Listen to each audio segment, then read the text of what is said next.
행복한 논리. 자, 이번에 마지막으로, 이제 지금까지의 그 논리학에 대한 전체 구조를, 살펴보고, 이 논리학에 대한 수업은 좀 마치도록 하겠습니다. 자, 이게 논리학이라고 하는 부분에서는 우리가 크게 5가지를 살펴봐야 된다라고 하는 겁니다. 첫 번째는 개념, 두 번째로는 명제, 세 번째로는 추리, 네 번째 논증, 다섯 번째로는 논리적 규칙입니다. 자, 먼저 개념이라고 하는 부분은 사유의 세포가 되는 거죠. 그래서 이 개념은 좀 명쾌해야 되죠. 명확해야 되고, 그리고 애매성이 없어야 된다는 거죠. 자, 그래서 이 개념에서부터 명제가 나오게 되고, 이 명제에서부터 추리로 우리가 도출해서 살펴보는 거죠. 자, 올바른 분류법으로는 개념에 대한 올바른 분류를 해야 되겠죠. 자, 분류법으로는 구분과 분해가 있다고 했었고, 구분이라고 하는 것은 상위 개념과 하위 개념, 그리고 구분의 근거를 명확히 제시를 해야 된다라고 했었습니다. 그런데 반해서 분해라고 하는 것은 그냥 전체를 여러 개의 부분으로 나누는 것에 불과하고, 각 부분이라고 하는 것은 전체적인 속성을 갖지를 못한다라고 했었습니다. 이제 명제가 되겠습니다. 명제라고 하는 것은 객관적인 사물, 상황에 대한 판단이라고 했죠. 그래서 판단이 가능한지 여부를 먼저 살펴봐야 되겠죠. 이 명제에 대한 판단을 할 때는 단일 판단과 복합 판단, 이렇게 두 가지로 나뉘게 되는데, 단일 판단은 이게 성질에 대한 판단이 있고 또 관계에 대한 판단, 두 가지로 나뉘게 되죠. 복합 판단이라는 것은 여는 판단, 선은 판단, 가은 판단, 그리고 양상 판단이 있게 되죠. 양상 판단에는 다시 개연 판단과 필연 판단이 있게 됩니다. 다음으로 추리로 넘어가도록 하겠습니다.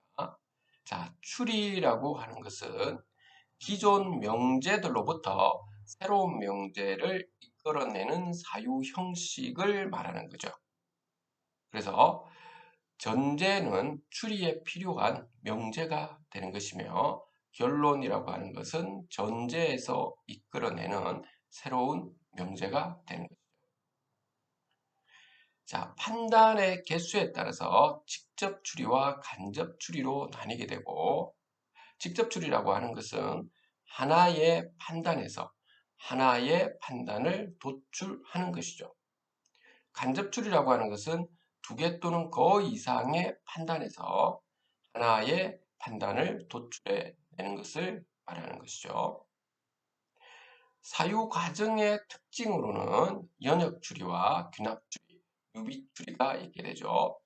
연역 추리는 일반 인식에서 개별 인식을 도출하는 것이며, 균합 추리라는 것은 개별 인식에서 일반 인식을 도출해내는 것이죠.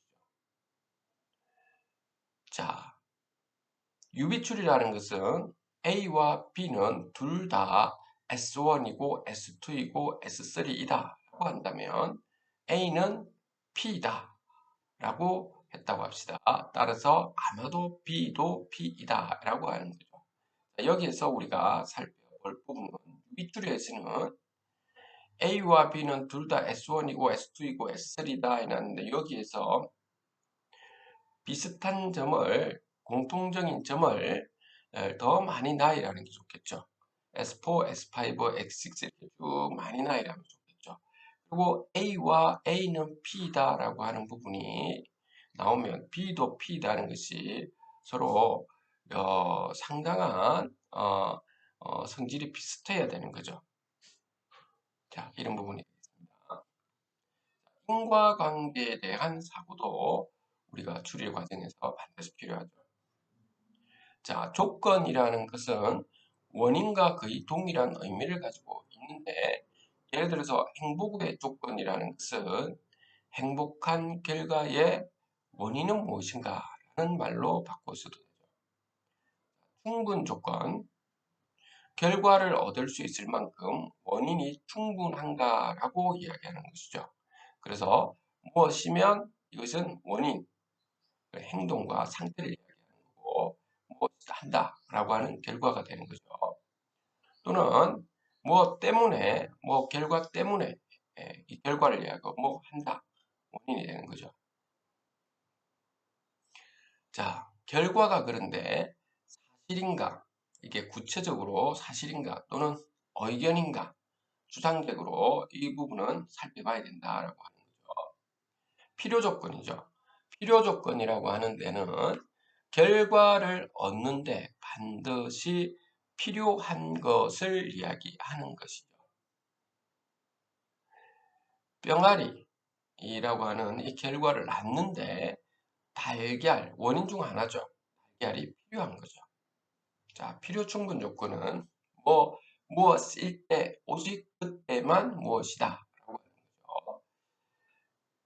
자, 인과관계 사고에서 연구 방법은 일치법과 차이법, 일치 차이 병용법, 공변법, ing력법 이렇게 가지로 살펴볼 수 있는데 일치법이라고 하는 것은 서로 다른 상황에서도 공통점을 찾으려고 할 때 일치법을 적용하는 거죠.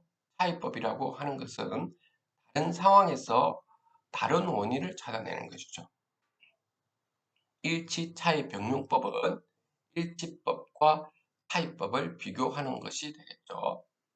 공변법이라고 하는 것은 변화 현상이 변화 요소와 대응을 하는 것이죠. ing력법은 이미 알고 있는 인과관계를 제외함으로써 나머지 부분 사이의 인과관계를 논증하는 것을 말하는 것이죠. 논증에 대해서 이제 살펴보도록 하겠습니다. 이미 참이라 알고 있는 명제에 의해서 추리를 거쳐서 있죠. 새로운 명제의 진실과 허위를 판단하는 사유 과정을 말하는 것이죠.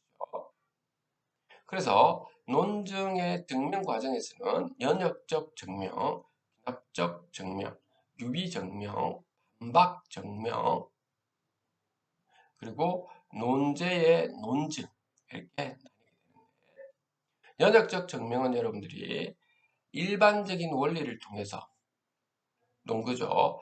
개별적인 사실, 논제를 증명을 하는 것이죠. 전제가 결론을 내포하는 필연적 추리에 해당하는 것이죠. 기납적 증명은 개별적인 사실에 의해서 일반적인 원리를 증명하는 것을 말하는 것이죠. 유비추리는 유비 증명은 유비추리 형식을 사용해서 전개되는 증명이죠. 반박 증명이라는 것은 논제의 허위성을 증명하는 것이고 논거의 허위성도 증명하는 과정이죠. 논제나 논거를 허위성을 증명한다. 그 다음에 논거와 논제 사이에 무관계성도 살펴본다는 거죠. 연역으로 반박할 수도 있고 기납으로 반박할 수도 있고 유비로 반박할 수도 있죠. 논제의 논증은 충분한 이유를 제공해야 되는 거죠. 충분한 이유를 제공해야 된다. 이제 마지막으로 논리적 규칙이 되겠습니다. 자, 논리적 규칙 또는 논리 규칙은 올바르게 생각을 이어갈 수 있도록 우리를 안내하는 기준이 되는 거죠. 그래서 크게 세 가지가 나뉘게 되는데 동일률, 모순율, 배중률 이렇게 세 가지로 나뉘게 됩니다. 동일률이라고 하는 것은 어떤 대상에 대해서 생각을 할 때 같은 것은 같다고 다른 것은 다르다고 판단하는 것이 맞다는 법칙이 되겠습니다. 그래서 사과를 사과라고 해야 하고 사과를 바나나와 같다고 하면 틀린다. 구체적인 개념에 대한 설명이 되는 것이죠. 그래서 같은 것 외에도 포함 관계에 있는 것에도 동일률이 적용되겠습니다. 이제 모순율이 되겠습니다. 모순 관계에 있는 논리를 전개해서는 안 되고 모순 관계에 있는 주장을 맞다고 판단해서도 안 된다는 법칙입니다. 그래서 이게 모순 관계라고 하는 것이 무엇인가라고 하면 두 개의 개라든지 또는 명제가 동시에 모두 참이 되지 못하거나 동시에 모두 거짓이 되지 못하는 경우를 말하는 것입니다. 두 대상의 관계를 말하는 것이죠. 그래서 예를 들면 이것은 무엇이다와 이것은 무엇이 아니다의 관계. 그리고 A 주장은 이것은 사과다라고 했는데 B 주장은 이것은 사과가 아니다라고 한다는 거죠. 둘 중에 한 명은 반드시 틀렸으므로 동시에 모두 맞을 수도 없고 동시에 모두 틀릴 수도 없는 것이죠. 자, 그런데 이 모순 관계에서 애매한 것도 있을 수가 있죠. 이런 것 때문에 배중률이라는 것을 등장하게 시키게 됐는데 배중률이라는 것은 중간을 배척한다고 하는 뜻이죠. 중간을 배척한다. 제3의 경우는 없는 것으로 사고 화해한다는 논리 법칙이죠. 그래서 개 전체를 두 가지 부분으로 나누거나 구성하여야 한다라고 하는 거죠. 그래서 우리가 참과 거짓을 판단할 때 주어진 개 또는 대상이 배중률이 적용되는 대상인지 아닌지 먼저 판단하여야 한다는 겁니다. 그래서 자연과학의 대상에서는 대부분이 배중률의 흑백 논리라든지 이분법이 적용이 되지만은 사회현상에서는 그렇지 않은 경우가 대부분인 것이죠. 그 예를 들면 선하기도 하고 악하기도 한 경우 또는 병이 나거나 건강한 경우 외에도 건강한 보균 상태라는 제3의 경우도 있는 거죠. 예를 들어서 1, 2, 3, 4, 5가 있으면 이제 배중률의 예입니다. 1, 2와 3, 4, 5로 이렇게 나누는 것을 배중률에 적용이 되는 것이죠. 그런데 판례가 이런 것이죠. 수는 양수, 엄수, 0으로 나뉘게 되는데 주어진 수가 0이라고 할 때 양수가 아니다. 이렇게 말할 수는 없는 것이죠. 자, 이렇게 삶에 녹아있는 논리, 개념, 명제, 추리, 논증, 논리적 규칙 이 5가지를 여러분들이 머릿속에 꼭 있죠. 넣어두어서 자주자주 살펴본 다음에 실제 여러분들이 사회 현상에 그리고 신문이든 여러분들이 의견을 제시할 때 적용을 해보시기를 바랍니다. 여기까지 하도록 하겠습니다. 감사합니다.